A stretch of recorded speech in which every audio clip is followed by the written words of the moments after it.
SCO Summit, which will in fact take place in Tianjin. But before that, there is a historic meeting that's taken place between Prime Minister Modi and President Xi Jinping. On the sidelines of the SCO Summit in Tianjin, Prime Minister Narendra Modi met Chinese President Xi Jinping for a key bilateral meeting. Prime Minister Modi has stressed that trust and mutual respect are essential to advancing India-China ties. He's welcomed positive steps like the resumption of direct flights and the Kailash-Mansarovar Yatra, seen as signs of growing normalcy and cooperation. Now, he's called the India-China story a partnership with the power to shape the future of 2.8 billion people. President Xi, in turn, said that the world is entering a phase of transformation and emphasized that China and India are ancient civilizations and global population giants, sharing a unique responsibility in the global south. He has said that the dragon and the elephant must come together as good neighbors and strategic partners. Marking 75 years, viewers, of diplomatic ties, Xi has urged both nations to take a long-term view of their relationship and to work together for peace, multilateralism, and a multipolar world. This meeting comes amid rising global trade tensions, with the United States imposing 50% tariff on Indian goods and China facing its own economic standoff with the Washington. Let's in fact listen in to the opening comments from the Prime Minister itself.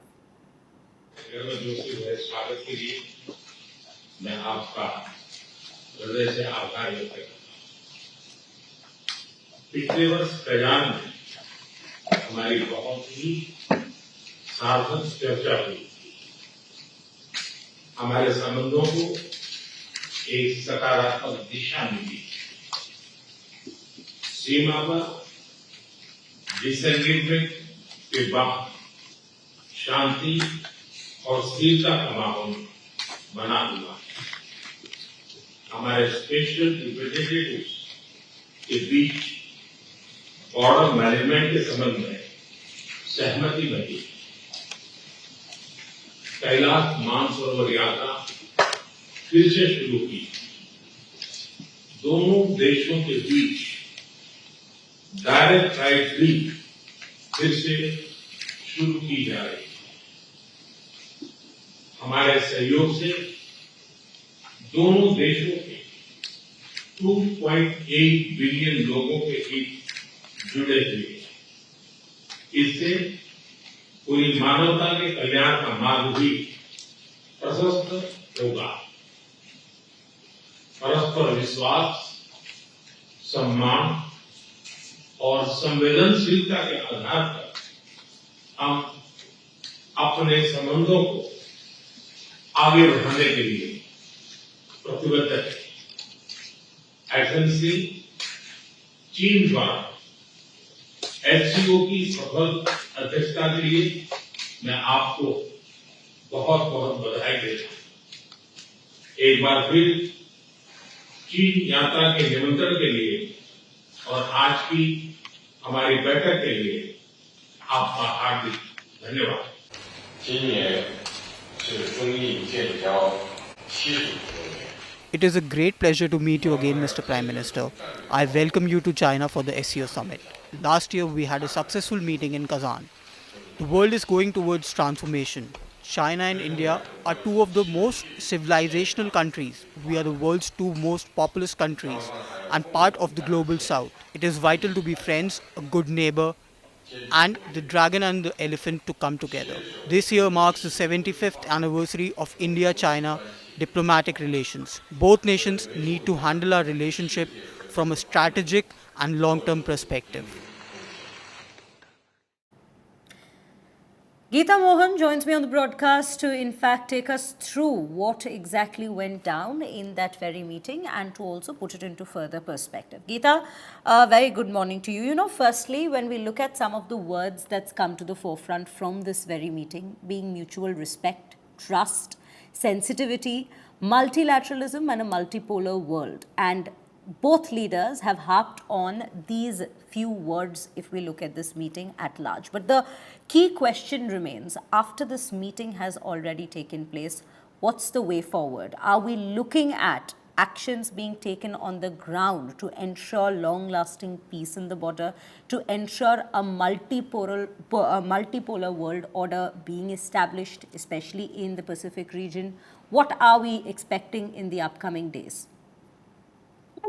What we're looking at over here is the incremental steps that both countries have taken. There has been an announcement. Both leaders have spoken about Kailash-Mansarovar Yatra, the pilgrimage, the direct flights being resumed between the two countries, people to people exchange. But like you said, India has to tread cautiously. Every time there has been a meeting, there has been something at the border. We'll have to wait and see if this is also one of those instances or not. In the meanwhile, the Prime Minister also spoke about the border question, and he spoke about three very important things: mutual respect, mutual trust, and sensitivity. These are things that the Chinese have to walk the talk on, especially when it comes to border question and boundary question and border talks. Now, the boundary question is a larger question that has been an ongoing issue between India and China for decades. Nobody's saying it can be resolved immediately. But what we want immediately is absolute disengagement in the border areas that have led to the recent tensions between the two countries post Galwan. So this is an expectation. Expect no major outcome or announcement in this meeting because this is just a forward-looking meeting of how ties can move forward. But look at the body language. Firm handshake, no hugs, obviously not because this is post Galwan. But Prime Minister Modi was smiling. There was no smile when it comes to Xi Jinping. This is a very serious affair. External Affairs Minister Jaishankar had said it cannot be business as usual, but we are meeting yet again, and we are looking at re-engaging in a very different world altogether. This is the post-Trump era, and after Trump took office, things have changed. India has to align itself, engage all countries, all parties, but not make the mistake of putting all its eggs in one basket, whether it's America or, for that matter, China and the East.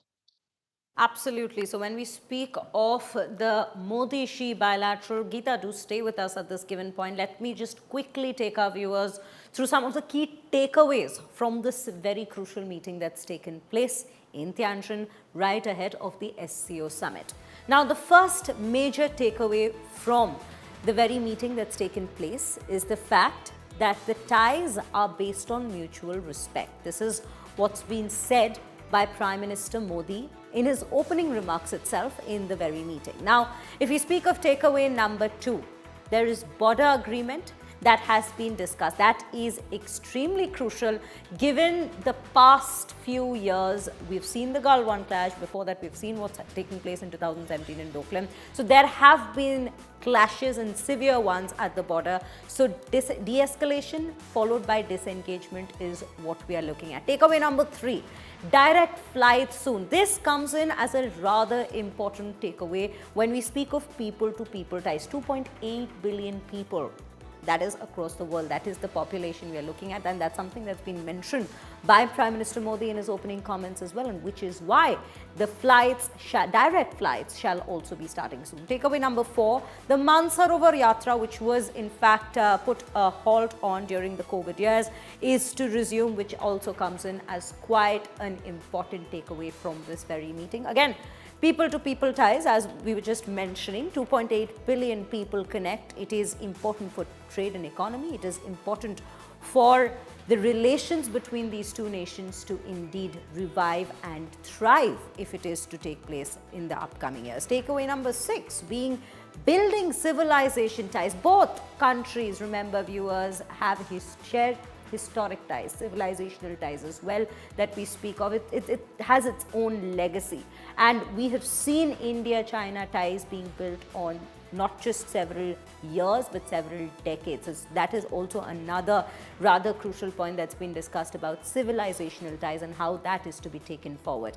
Takeaway number 7 being recognition of power of the global south. This, remember, comes in as a rather important point, especially at a time when there is a brief underlying power struggle between, if we are to talk of several of these particular power blocks. That is the Quad on one side, and then there is the BRICS. And yes, we've seen that there has been that tension between these two major power blocks, and this is where the recognition of the power of global south comes into play. Again, takeaway number 8 being a long-term relationship. That is extremely important because, again, China, while they have spoken of multipolarity, they have spoken of multilateralism even in the past, instances have always presented itself in a way that they themselves have always pushed ahead as the single polar power, especially in the Asia Pacific region, or rather the India Pacific region if we are to speak of. So how long term this relationship is and how much they actually stand by their words, that is extremely important, and that needs to be kept a close watch on. Again, takeaway 9 being a clear mention of changing global order. This is where the multipolarity, the entire subject of multipolarity comes into existence, wherein we speak of the West dominating the world order and how the BRICS, or even for that matter countries like China, have been coming in to undermine the West's power and in fact give a new shape to world order. This is where that very subject comes in of multilateralism. But again, India needs to be wary that China does not end up replacing a United States at this given point in that very world order that we're speaking of. It cannot be a single polar dominance that we in fact see with just countries swapping places at this given point. Again, takeaway number 10 being cooperation for peace and prosperity in Asia. Another very crucial point when we speak of the continent of Asia. We've seen the kind of the escalations that have taken place in the last few, not just years, but months' time. So cooperation is required and at a global perspective and global platform for peace and prosperity to not just take place in a short term that we are speaking of, but in the long term. That peace and prosperity needs to stay over for a long term. So these are some of the crucial takeaways, some key highlights from the bilateral meeting that's taken place, ones that we have in fact even derived from the opening address of both the leaders in Tianjin itself. And remember, this has taken place right ahead of the SCO Summit. Again, another important part that one needs to keep a lookout for is whether there will be a trilateral meeting between, or rather among, India, China and Russia. The news, or rather the reports that we are picking up from Tianjin itself says that Russia is keen at this given point. China seems to be keen as well. Whether India also wants to participate in this trilateral, whether there will be a troika in the formation at the SCO Summit, or rather ahead of the SCO Summit, that is something we are keeping a close watch of. Now, these are visuals, viewers, that we are bringing to you of the past years and how the past few bilateral meetings have taken place across summits, or rather in the sidelines of summits, and several of these meetings that have taken place between both Modi and Xi Jinping, the latest one being in Tianjin, which is just a glimpse of how the India-China relation has been in the last decade for that matter. With that, viewers, we are slipping into a short break as we leave you with these visuals.